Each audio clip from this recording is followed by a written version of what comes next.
है। गोकर्ण जी कहने लगे रे राम राम राम राम, तो अभी प्रेत बन करके पड़े हो। मैंने तो आपकी मृत्यु का समाचार सुना था, तो मैंने गया में जाकर के तुम्हारे नाम से पिंड दान किया, तर्पण किया, श्राद्ध किया, क्या तुम्हारी मृत्यु नहीं हुई? धुंधकारी कहता है भैया आप एक गया क्या 100 गया जाकर के भी अगर मेरे निमित्त पुण्य दान करोगे, पिंड दान करोगे, तब भी मेरी मुक्ति नहीं होगी, क्योंकि मैं नंबर 1 श्रेणी का पापी हूँ। आप मेरी मुक्ति का कुछ उपाय बताएं। गोकर्ण जी ने कहा अभी आप विश्राम करो और हमको भी करने तो सुबह सोचे। सुबह हुआ, जैसे ही सुबह हुई गोकर्ण जी ने सूर्य को जल दिया, अर्घ दिया और सूर्य भगवान की गति को रोक दिया। सूर्य भगवान से प्रार्थना की प्रभु मेरा भाई प्रेत बन गया है, उसके उद्धार का कोई उपाय बताएं। सूर्य भगवान ने कहा अगर अपने भाई की मुक्ति का उपाय चाहते हो तो श्रीमद् भागवती वार्ता प्रेत पीड़ा विनाशिनी। देखिए धन्यम भागवती वार्ता प्रेत पीड़ा विनाशिनी। ये भागवत की वार्ता ऐसी है, कितना भी पुराना प्रेत हो, कैसा भी प्रेत हो, उसकी भी मुक्ति कर देती है ये भागवत। इसलिए गोकर्ण जी आप भागवत कथा का आयोजन करो। गोकर्ण जी ने भागवत कथा का आयोजन किया। धुंधकारी को आसन दिया, और जब आसन दिया तो प्रेत आए, जब आसन पर बैठे तो हवा के साथ में उड़ा चला जाए, क्योंकि प्रेत हवा के बहाव से बहते हैं, हवा के माध्यम से चलते हैं।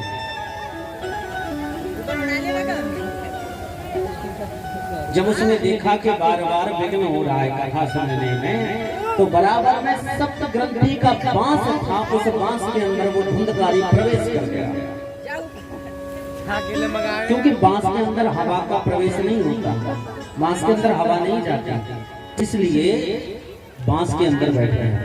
और 7 दिन तक जब कथा को सुना और नित्य प्रति जब कथा विराम होती तो उस बांस की एक ग्रंथि फट गई।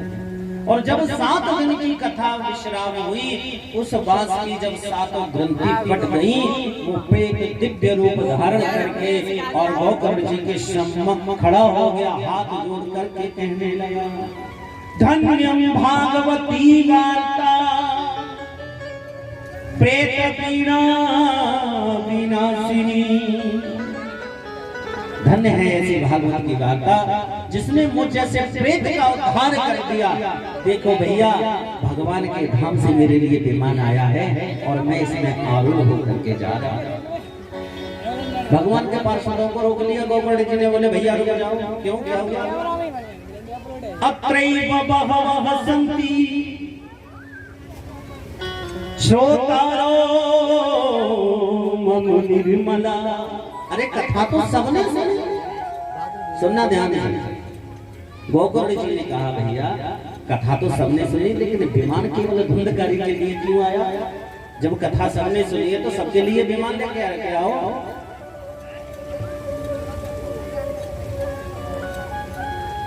तो प्रभु के पार्षद कहने लगे गोकर्ण जी से, गोकर्ण जी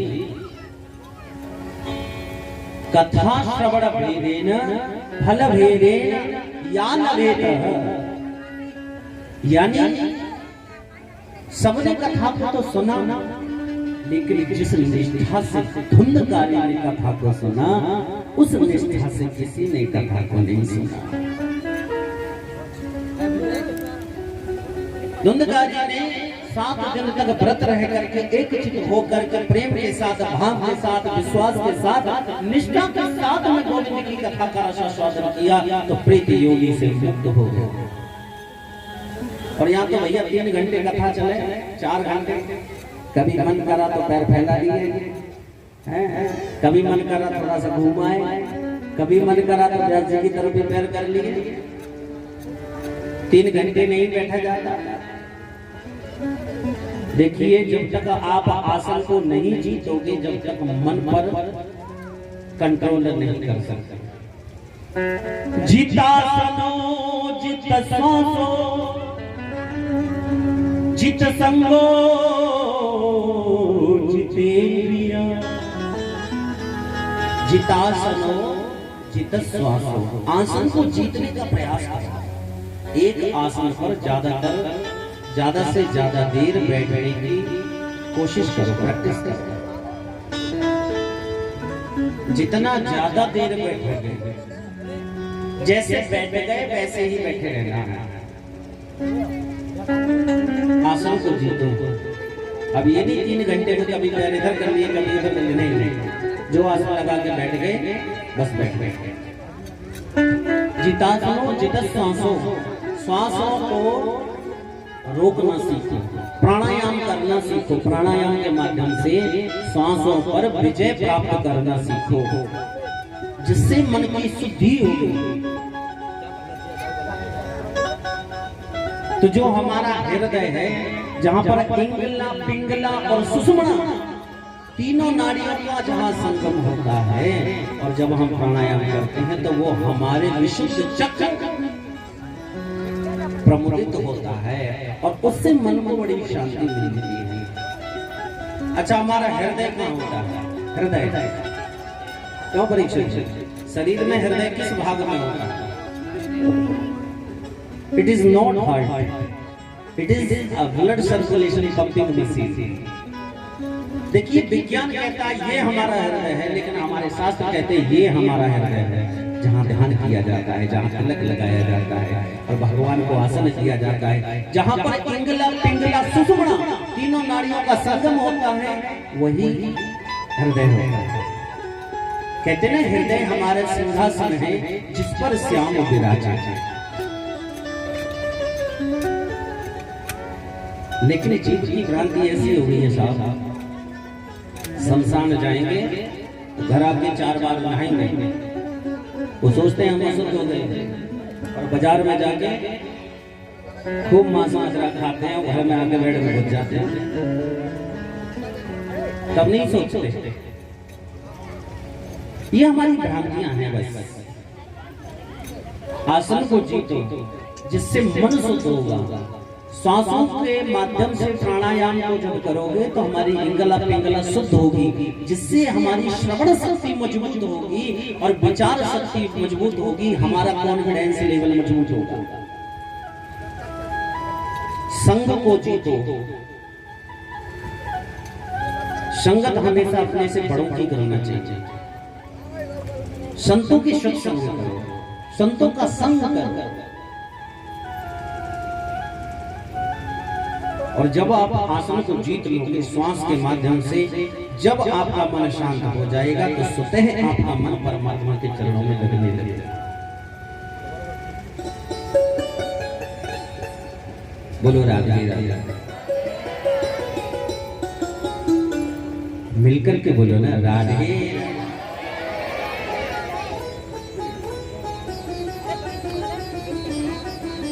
गोकर्ण जी ने कहा कि जब कथा सबने सुनी तो सबके लिए विमान इसीलिए नहीं लाए कि सबने कथा को ध्यान से नहीं सुना। बोले नहीं। श्रोता कहने लगे गोकर्ण जी से, गोकर्ण जी अपना भागवत कीजिए, हम इस बार बड़े भाव से कथा को सुनेंगे। इस बार कथा में बैठ के हम घर की बात नहीं करेंगे, और कथा में बैठ के ना हम ज्यादा देर पंखा पे ध्यान देंगे, ना कथा में बैठ के हम ज्यादा देर सूत्र बुनेंगे। बहुत सी जगह क्या होता है, जो सर्दियों में कथा होती है तो माताएं ऊन के गोले लेके चलती है, साथ में स्वेटर भी बुन लेती है और कथा भी सुन लेती है। हाँ, दोनों काम हो जाते हैं। देखिए, कथा में जब तक बैठो मन केवल कथा में लगना चाहिए। इसलिए कहते हैं कि जब भी कथा सुनो तो फलाहार रह करके, व्रत रह करके कथा सुनो। एक जगह कथा चल रही थी, बोले जब हमने बताया कि कथा को व्रत रह करके सुनना चाहिए, एक जने आए, महाराज हमारा तो बिना भोजन के काम चलता नहीं, कैसे करें? तो हमने कि शाम के समय आप खा सकते हैं। बोले एक बार से क्या होगा महाराज? तो हमने दोपहर को भी खा लेना, कोई बात नहीं। बोले महाराज हमें तो सुबह उठते ही चाहिए। तो भोजनम तुम ब्रह्म मन्ये कथा श्रवण कारकम नोपावासा कथा भोक्ता कथा विघ्न करो यदि। अगर कथा में बैठ करके मन खाने में लग रहा है तो भले ही 3-4 बार खाओ, भले ही साथ में एक लंच बॉक्स ले आओ, लेकिन कथा को ध्यान से सुनो। और जाती रही भावना जैसी प्रभु मूर्त देखी। कथा को मेन उद्देश्य है कथा को श्रवण करना ध्यान से। और अगली बार जब गोकर्ण जी ने कथा को किया, सबके लिए विमान आया और सब विमान में आरूढ़ होकर के गोलन के धाम के लिए बोली बाकी हरिलाल की जय, बोली राधा वल्लभ लाल की जय। बस भगवान के सम्मुख बैठ के भगवान से की बात कहो, हम तुम्हारे थे प्रभु जी, हम तुम्हारे हैं, हम तुम्हारे रहेंगे। हो मेरे प्रीतम तुम हमारे थे प्रभु जी, तुम हमारे हो, तुम हमारे रहोगे। हो मेरे प्रीतम। बस भगवान से यही कहो, तुम हमारे थे प्रभु, हम तुम्हारे हैं। बस यही भाव हमारा बना रहे।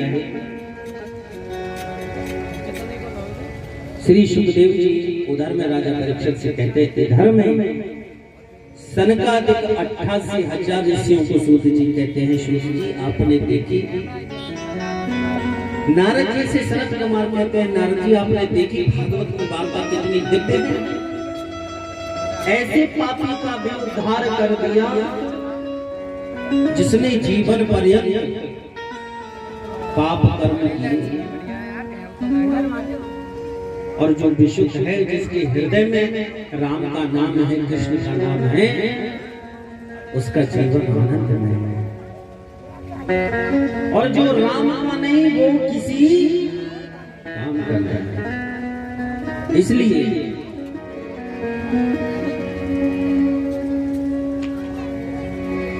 जिसके हृदय में और राम नाम बंद है,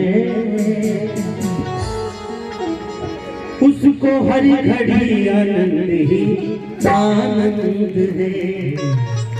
तो जो आनंद चाहते हैं दोनों हाथ की ताली से बजाते हैं। और जिसके हृदय में राम नाम बंद है, उसको हर घड़ी आनंद ही आनंद है। उसको हर घड़ी आनंद ही आनंद है। उसको हर घड़ी आनंद ही आनंद है। इसके हृदय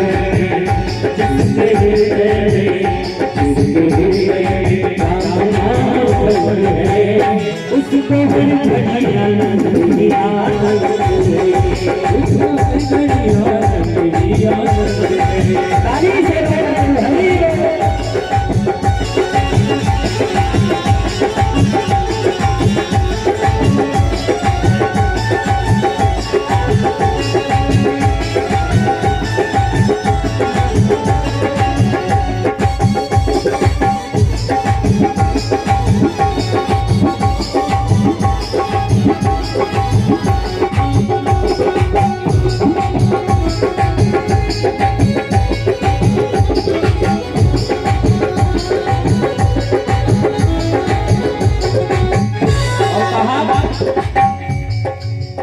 लेके सिर फुलाओ नाम का सहारा, लेके सिर्फ राम नाम का सगाना, इस दुनिया से करके किनारा, इस दुनिया से करके किनारा। राम जी की रजा में रजा बंद है, राम जी की रजा में रजा बंद है, उसको हर घड़ी याद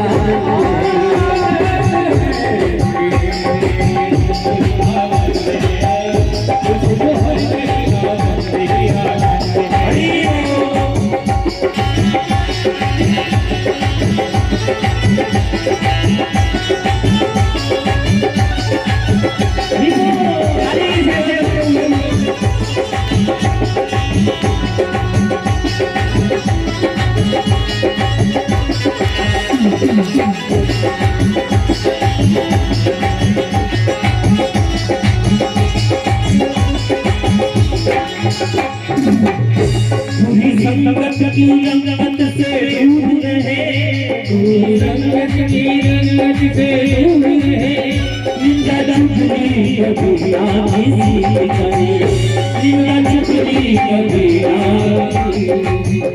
जिसको सत्संग, जिसको सत्संग, जिसको सत्संग हरदम पसंद है, उसको हरी हरी याद है, उसको हरी हरी याद है। जिसके राम नाम है, जिसके राम नाम है, उसको हरी हरी याद है, उसको हरी हरी याद है।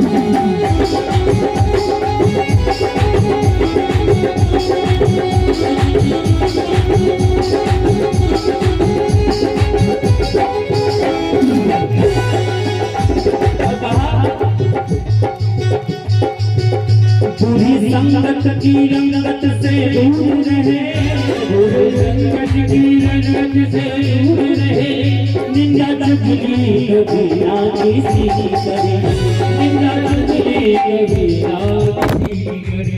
बुरी संगत की रंगत से दूर रहे, निंदा चुगली कभी किसी की ना करे। उसको हर हरी याद है,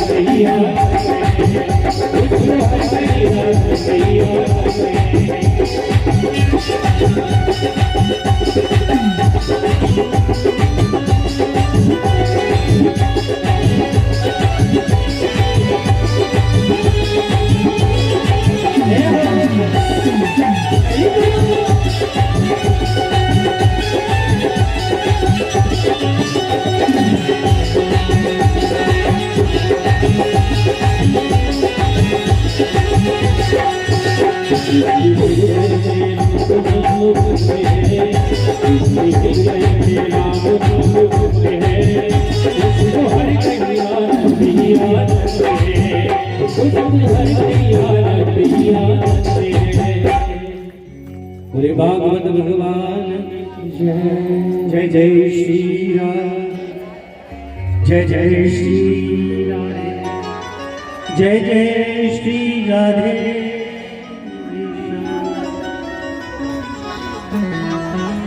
जिसके हृदय में राम नाम बंद है, उसको हर घड़ी आनंद ही आनंद है।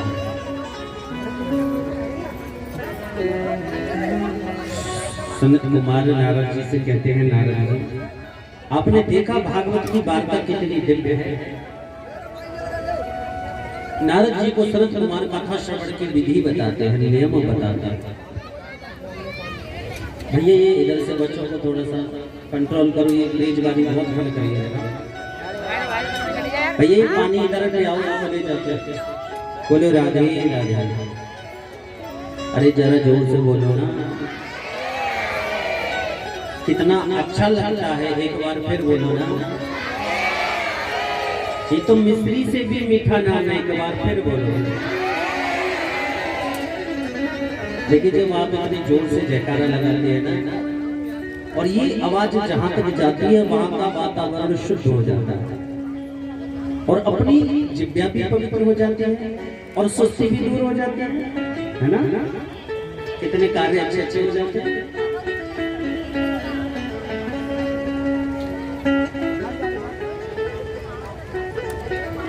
संत कुमार नारद जी को कथा श्रवण की विधि बताते हैं। पहला नियम कथा सुनने का यह है कि कथा श्रवण करे तो 7 दिन तक व्रत रखे। लेकिन भैया आजकल कैसे व्रत, तो भैया चाहे सालों रख लो। बोलो राधे राधे। आज जैसे व्रत तो सालों भी रख लो तब भी कोई फर्क नहीं पड़ने वाला। नवरात्रों में जब माताएं व्रत रहती है ना, तो घड़ी भर तो आलू फ्राई कर लेंगे, हाँ 2-3 किलो सेब जी सुनते हो? हाँ जी सुनते हैं, बहरे ना है। अगर सुनते हो तो बाजार चले जाओ सिकंदराव, कुछ फल ले आना, हमारा आज फास्ट है, आज हमारा व्रत है। 5 किलो फल आ गए, 1 किलो कूटू का आटा आ गए, और पकौड़ी चल रही है भैया। ऐसा व्रत तो सालों रख लो भैया, ऐसे व्रत का क्या फायदा है। देखिए भूखा रहने को कभी व्रत नहीं कहा, वेद शास्त्रों में कहीं ये बात नहीं लिखी कि तुम भूखे रहो तो तुम्हारा ये व्रत हो गया। व्रत कहते हैं जिसने जीवन में सत्य बोलने का संकल्प ले लिया वही एक व्रत है। भूखा तो इसलिए रहते हैं, इस बहाने से शरीर की शुद्धि हो जाती है, हमारी पाचन क्रिया शुद्ध रहती है। देखो जब फैक्ट्री में मशीनें चलती हैं तो साल में महीने में 1 दिन उनको भी रेस्ट दिया जाता है, उनकी भी सफाई की जाती है। अगर उनको रेस्ट ना दिया जाए तो कचरा इतना हो जाएगा कि वो बेकार हो जाएगा। इसलिए महीने 15 दिन में 1 दिन अवश्य भोजन त्याग करना चाहिए। अगर व्रत करना है तो सत्य बोलने का व्रत करो। कभी जीवन में किसी को कष्ट ना पहुंचा हो ये व्रत करो। कभी जीवन में एक दूसरे के प्रति निंदा चुगली ना करें ये व्रत करो। अगर व्रत करना है तो, और धड़ी भर आलू खा के भैया व्रत करो तो ऐसा व्रत तो सबको मिले है। हाँ तो पहला नियम बताया कि व्रत रह करके कथा को सुनो। सुबह के समय व्रत रहो और शाम के समय भले भोजन चलो।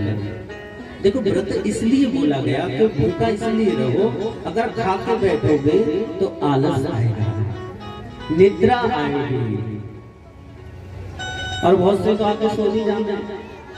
हाँ अच्छा, सहूलियत सबसे ज्यादा रहती है माताओं को, है जी, सहूलियत सबसे ज्यादा रहती है माताओं को। अब माताओं को सहूलियत कैसे रहती है जरा सुनो। हम माताएं बैठी हैं, घूंघट लगा लिया, अब क्या पता कि सो रही है कि जग रही है, घूंघट लगा लिया और 3 घंटे की समाधि लगा ली, भैया सो गए। अगर भोजन ज्यादा करेंगे और भोजन करके बैठेंगे तो आलस आएगा, निद्रा आएगी, निद्रा घेर देगी। अच्छा जो सो जाते हैं ये गलती उनकी भी नहीं है। भगवान राम ने जब कुंभकर्ण का वध किया, उनकी पत्नी निद्रा देवी आई और कहने लगी प्रभु आपने मेरे पति का वध किया है, मैं भी आपसे बदला लूंगी। राम जी ने कहा कैसे बदला लोगे देवी? बोले जहाँ भी तुम्हारा सत्संग होगा, जहाँ भी तुम्हारे नाम का गुणानुवाद होगा, तुम्हारी भागवत कथा होगी, मैं जाकर के भक्तों के ऊपर बैठ जाऊंगी और उन्हें सुना दूंगी, और निद्रा जब आ जाएगी तो वो कथा को नहीं सुन पाएंगे, और जब कथा को नहीं सुन पाएंगे तो इस भवसागर से भी पार। इसलिए एक समय व्रत रह कर भोजन त्याग करके कथा को श्रवण करना चाहिए। व्रत करना है तो सत्य बोलने का व्रत करो। क्योंकि साँच बराबर तप नहीं, झूठ बराबर पाप, जाके हृदय साँच है, बाकी हृदय। जिसके हृदय में सत्य है परमात्मा उसी के हृदय में वास करता है। इसलिए और दूसरा नियम बताया कि कथा में अभक्ष भोजन नहीं करना चाहिए, जिससे हमारा मन विकृत हो, ऐसा भोजन कथा में नहीं करना चाहिए। सूर्य उदय से पूर्व जगना चाहिए। पहले क्या था, हम जब विद्यालय में पढ़ते थे तो हमारे गुरुजन भी कहते थे कि सुबह प्रातः ब्रह्म मुहूर्त में जगो, दोनों हाथों को आगे करके, कराग्रे बसते लक्ष्मी, कर मध्य सरस्वती, करमूले स्थितो ब्रह्मा प्रभाते कर दर्शनम। लेकिन भैया आजकल कर दर्शनम नहीं है, आजकल है कप दर्शनम। जब तक चाय का कप बेड पे नहीं आ जाता, बिस्तर नहीं छोड़ा जाता। प्रातः सूर्य उदय होने से पूर्व जगना चाहिए, स्नान ध्यान करके पूजा पाठ करना चाहिए, गोविंद के नाम का चिंतन करना चाहिए। तीसरी बात, जो कथा में आए उनमें भगवत दर्शन करना चाहिए। क्यों? सिया राम मैं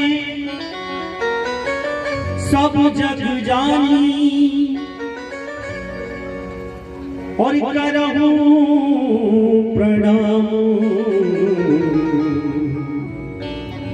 जोर जोर सिया राम में सब जग जाने, प्रत्येक जीव में भगवत दर्शन करना चाहिए।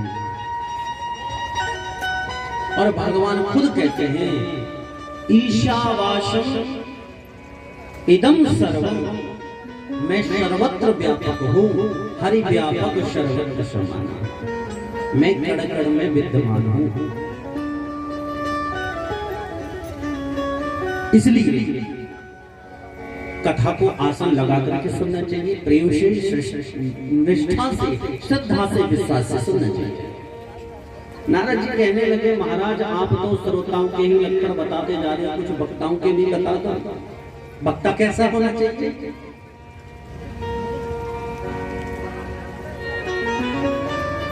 वक्तव्य कुशलतया, कितनी सुंदर बात है। जो वक्ता हो वो वक्तव्य में कुशल होना चाहिए, विरक्त होना चाहिए। जो विरक्त भाव में जी लेता हो ऐसा वक्ता होना चाहिए।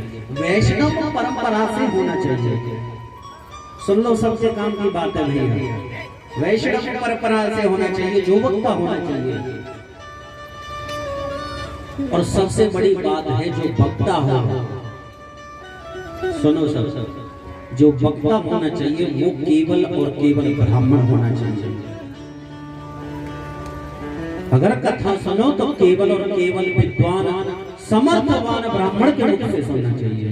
क्योंकि भगवान वेद में कहते हैं, ब्राह्मणस्य मुखमासीना बाहुराजन्या,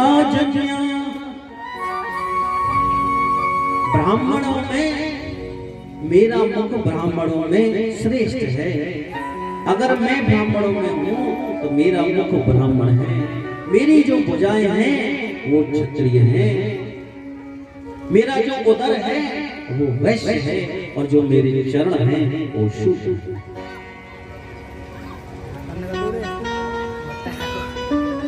देखिए, जब भी घर पे निमंत्रण करते हैं तो हम ब्राह्मणों को ही खिलाते हैं, क्योंकि भगवान कहते हैं कि जो ब्राह्मणों को खिलाता है वो सच में ही मेरी पूजा का अधिकारी है। लेकिन ब्राह्मण कैसा होना चाहिए? संध्या करने वाला, वैष्णव, शास्त्र का ज्ञाता, धर्म का ज्ञाता, सत्य का ज्ञाता, ऐसा परम वैष्णव ब्राह्मण होना चाहिए जिसका वक्तव्य कुशल हो, उसी के मुखारविंद से कथा को सुनना चाहिए।